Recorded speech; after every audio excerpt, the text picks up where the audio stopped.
ऐसा कुछ रटवा दीजिएगा सर। नहीं। देखो 3D जो 12th में है ना, ये जो 3D है 12th का, ये सच में गंदा चैप्टर है, बोलने की जरूरत नहीं, इसमें गंदा चैप्टर है। तो इसको बढ़िया से देखो कि इसमें दो चीज बार बार आएगा, एक डायरेक्शन रेशियो और दूसरा डायरेक्शन कोसाइन।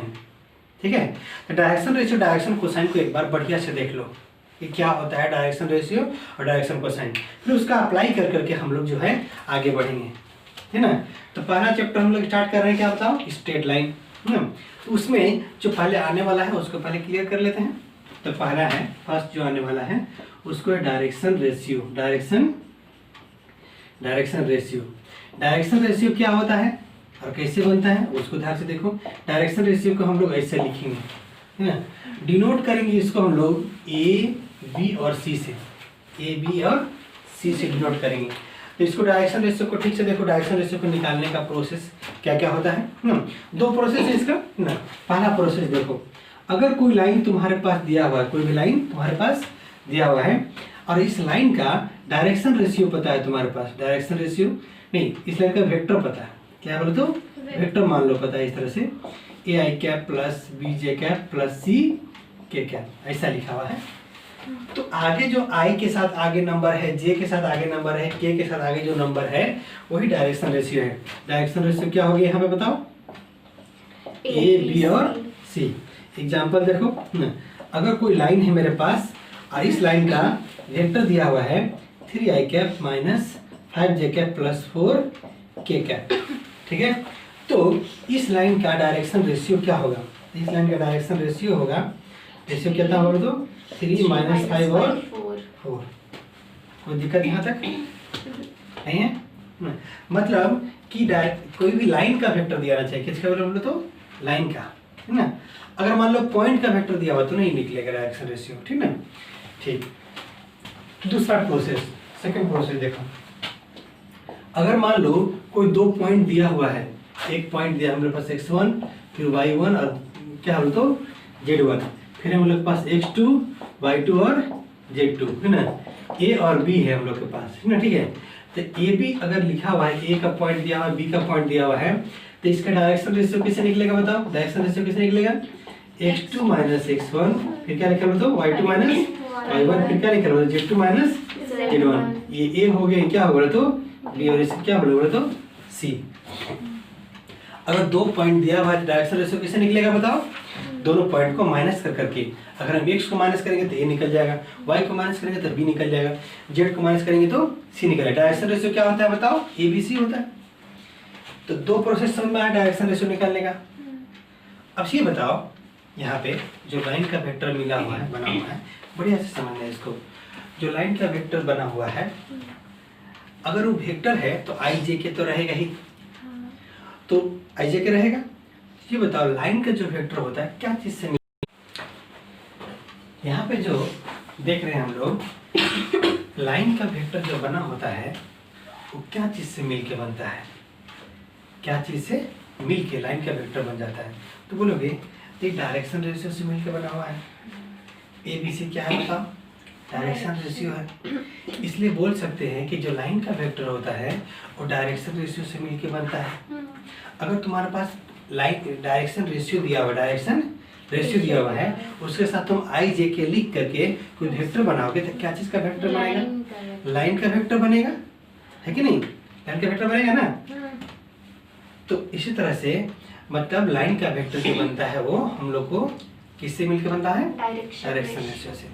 तो प्रोसेस समझ में आया हम लोग को, क्या क्या समझ में आया बताओ, कि डायरेक्शन रेशियो दो तरह से निकलता है, दो पॉइंट दिया रहेगा तो निकाल सकते हैं, या वेक्टर ऑफ लाइन दिया रहेगा तो निकाल सकते हैं, है ना। ठीक है, और दूसरा प्रोसेस समझो ना, डायरेक्शन, यहाँ पे देखना है, यहाँ पे direction cosine, direction cosine, direction cosine को हम लोग d डॉट सी ऐसा लिखेंगे और इसको बोलेंगे एल एम और एन, क्लियर है, एल एम एन लिखेंगे, ठीक ना।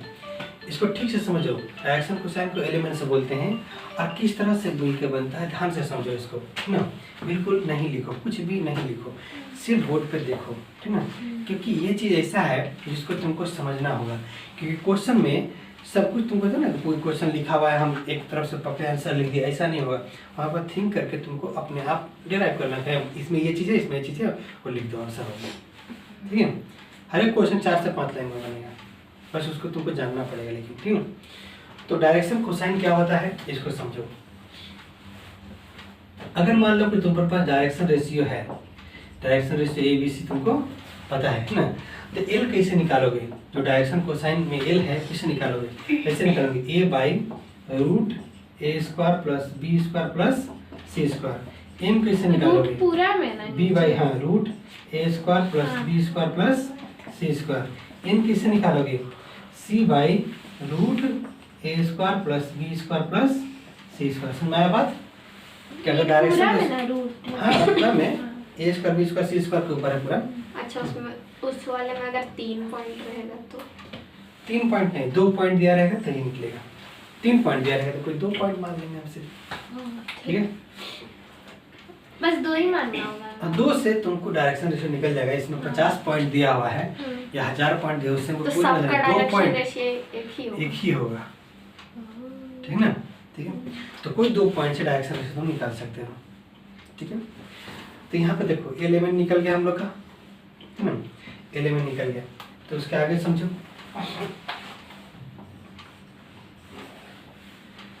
इसमें एक प्रोसेस ये हुआ कि डायरेक्शन रेशियो पता रहेगा तो हम डायरेक्शन कोसाइन निकाल सकते हैं ना।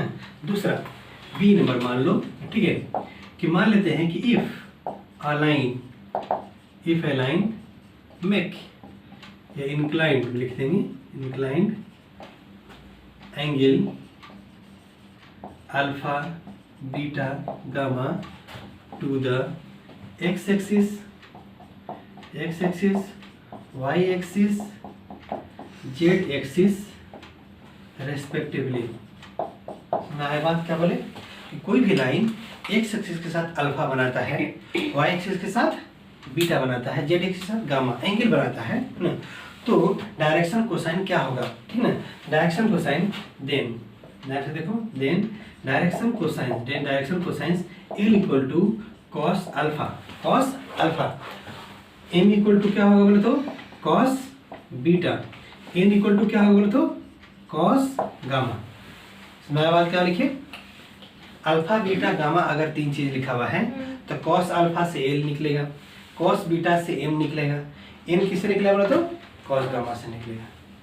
मतलब अगर मान लो कि तुमको ए बी सी दिया हुआ है तो तुम डायरेक्शन कोसाइन निकाल सकते हो, लेकिन दिया ही नहीं है, लिख दिया कि एक्स एक्सिस के साथ इतना एंगल बनाया, वाई एक्सिस के साथ इतना, जेड एक्सिस के साथ कितना, तो बताओ डायरेक्शन कोसाइन क्या होगा?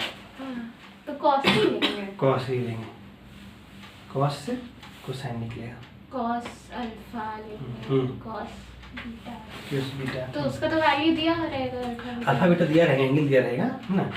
ठीक है, हम जो है इसको मिटा देंगे, उसके बाद तुम लिख लेना। ठीक है, कॉपी करने के पीछे पड़ा रहा हो गया ना यहाँ तक? बात समझ में आ गया ना? नेक्स्ट देखो यहाँ पे एक चीज और देखो, एल एम एन जो लिखा हुआ है ना, उसके बीच में रिलेशन है, एल एम एन के बीच में क्या है? तो कुछ ना कुछ रिलेशन है। तो रिलेशन क्या होता है ध्यान से देखो, l square plus m square plus n square equal to 1 होता है। इसको तुमको याद रख लेना है। क्लियर है ना? एक चीज और ध्यान से देखो, ना, मान लो कोई वेक्टर दिया हुआ है मेरे पास इस तरह से, एक्स आई कैप प्लस वाई जे कैप प्लस जेड के कैप, कोई वेक्टर दिया हुआ है ना। मतलब ना कोई चीज का कंपोनेंट, कोई चीज का क्या बोले तो कंपोनेंट का मतलब क्या होता है बताओ? तो कंपोनेंट का मतलब क्या होता है? जिससे वो बनता है। कोई भी चीज में क्या चीज मिक्स किया हुआ है वो सब इसका कंपोनेंट है ना। तो इसमें देखो 2 कंपोनेंट होता है। पहला ये है हम लोग के पास है स्केलर कंपोनेंट, क्या बोलते हो? Scalar component. स्केलर किसको बोलते हैं बताओ तो? स्केलर किसको बोलते हैं?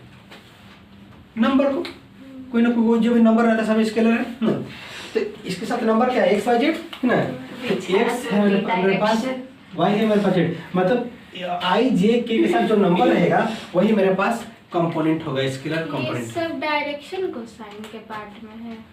नहीं, ये डायरेक्शन कोसाइन यहाँ कुछ एक्स्ट्रा बता रहे थे हम, ठीक है। दूसरा देखो, इसमें सब दिया यहाँ पे देखो वेक्टर कंपोनेंट क्या है बोलो तो, वेक्टर आई जे के कंपोनेंट।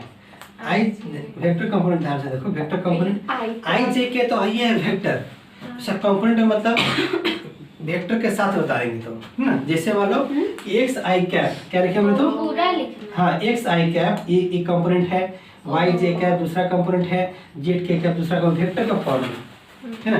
ये तीनों चीज मिल के लाइन का वेक्टर बना हुआ है या किसी चीज का वेक्टर बना हुआ है। समझ के बाद ये अलग चीज था, कंपोनेंट के बारे में बताना था हमको। यहाँ पे कंपोनेंट बता दिए, 11 के रिलेशन बता दिए। अब देख लो डायरेक्शन रेशियो निकालने का 2 प्रोसेस, डायरेक्शन कोसाइन निकालने का 2 प्रोसेस। क्लियर है? अब इसको बढ़िया से तुमको लिख लेना है। हाँ एक चीज और है हम लोग के पास, यहाँ पे देखो एक चीज और, यहाँ पे देखो, यहाँ पे देखो, यहाँ पे देखो ना, direction cosine of x axis, direction cosine of x axis क्या होगा बताओ, क्या होगा 1 0 0। Direction cosine of y axis क्या लिखा तो, वाई एक्सिस क्या होगा तो 0 1 0। Direction cosine of Z axis क्या होगा तो 0 0 1। क्लियर है? कोई दिक्कत बोलो? तो इस तरह से एक एक्स्ट्रा भी समझ लिए हम लोग। इसका मतलब इसमें L1 है, हाँ। M0 है और M। एकदम सही। कोई दिक्कत परेशानी बोलो कहीं पे नहीं है? ठीक है, कॉपी कर लो।